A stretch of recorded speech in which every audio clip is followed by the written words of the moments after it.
केंद्र सरकारने केंद्रीय कर्मचाऱ्यांच्या महागाई भत्त्यात 2% वाढीला मंजुरी दिली. पंतप्रधान नरेंद्र मोदी यांच्या अध्यक्षतेखाली शनिवारी दिल्लीत झालेल्या मंत्रिमंडळ बैठकीत याची घोषणा करण्यात आली. यामुळे 50 लाख कर्मचारी आणि 69 लाख पेन्शनधारकांना फायदा होणार आहे. याआधी महागाई भत्ता ऑक्टोबरमध्ये 55% वरून 58% करण्यात आला होता. तो आता 2% वाढीमुळे 60% झालाय. नवीन वेतन आयोग लागू होईपर्यंत महागाई भत्ता मूळ वेतनाच्या टक्केवारीनुसारच मोजला जात राहील. तो दर 6 महिन्यांनी म्हणजे जानेवारी आणि जुलैमध्ये सुधारित केला जातो. म्हणजे 8वा वेतन आयोग लागू होईपर्यंत महागाई भत्ता मिळत राहील. आयोग आल्यावर सध्याचा डीए मूळ वेतनात विलीन केला जाईल. म्हणजे सध्या जो 58% डीए मिळत आहे तो शून्य होईल. पण आता सरकारच्या या घोषणेमुळे पुन्हा एकदा 8वा वेतन आयोग नेमका कधी लागू होईल आणि सरकारी कर्मचाऱ्यांचा पगार नेमका किती वाढेल हा प्रश्न पुन्हा एकदा चर्चेत आलाय. आणि म्हणूनच सरकारी कर्मचाऱ्यांची पगारवाढ कशी ठरवली जाते आणि कधीपासून 8वा वेतन लागू होईल या सगळ्या प्रश्नांची उत्तरं या व्हिडिओच्या माध्यमातून जाणून घेऊयात. नमस्कार, मी निशा हिंगे आणि तुम्ही पाहताय डिकोड मराठी. 2016 मध्ये लागू झालेल्या 7व्या वेतन आयोगाचा कार्यकाळ 31 डिसेंबर 2025 ला संपला. 16 जानेवारी 2026 रोजी पंतप्रधान मोदींनी 8व्या वेतन आयोगाच्या स्थापनेला आणि अंमलबजावणीला मंजुरी दिली होती. त्यानंतर एक अधिकृत वेबसाईट सुरू करून केंद्रीय कर्मचारी, न्यायिक अधिकारी, पेन्शनधारक आणि सेवानिवृत्त कर्मचाऱ्यांच्या संघटनांकडून 16 मार्च 2026 पर्यंत सूचना मागवल्या होत्या. त्यानुसार आता केंद्र सरकारच्या कर्मचारी संघटनांनी आपला प्रस्ताव 8व्या वेतन आयोगाला सादर केलाय, ज्यामध्ये प्रमुख 7 मागण्या केल्या आहेत.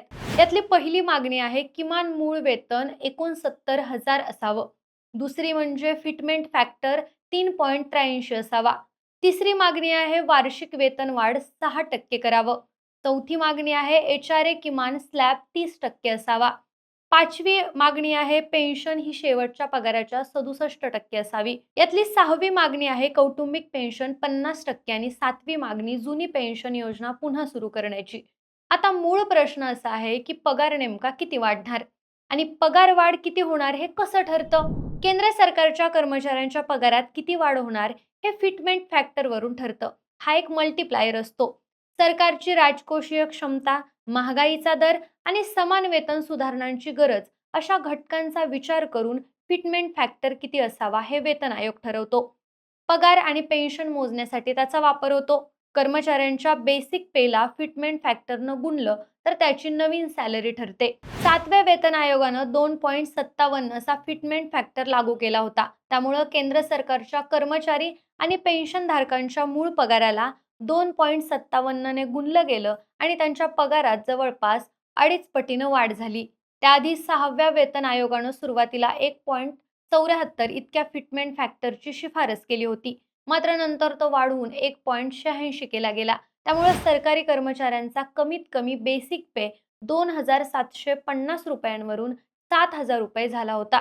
मागच्या 2 वेतन आयोगांच्या शिफारशी जर बघितल्या तर त्यामध्ये चढत्या दरानं फिटमेंट फॅक्टर वाढल्याचं दिसून येतं. यामागे महागाई, लोकांची आर्थिक परिस्थिती, सरकारी राजकोषाची अवस्था या सगळ्या घटकांचा विचार झालेला असतो.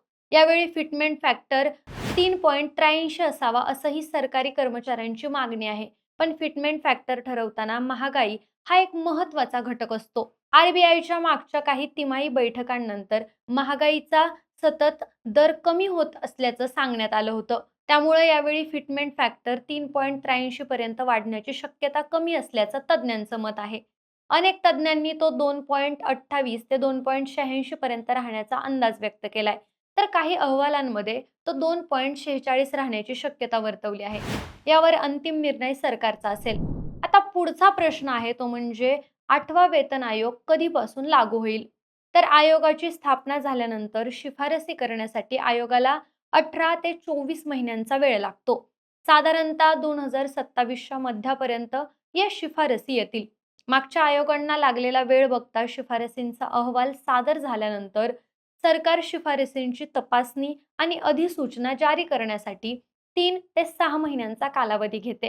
7व्या वेतन आयोगाच्या स्थापनेनंतर तो लागू होण्यासाठी जवळपास 2 वर्षे लागली होती. त्यामुळं आता 8वा वेतन आयोग 2027च्या शेवटी किंवा 2028च्या सुरुवातीला कार्यान्वित होईल असा अंदाज आहे. पण 2026-27च्या आर्थिक वर्षापासून भत्ते जोडून वाढीव पगार मिळेल असं बोललं जातंय. तुम्हाला काय वाटतं? सरकारी कर्मचाऱ्यांची 3.83 फिटमेंट फॅक्टरची मागणी जी आहे, ती मान्य होईल का? तुमची मतं आम्हाला कमेंटमध्ये नक्की सांगा आणि सोबतच आपल्या डिकोड मराठी या यूट्यूब चॅनलला सबस्क्राईब करायला विसरू नका. धन्यवाद.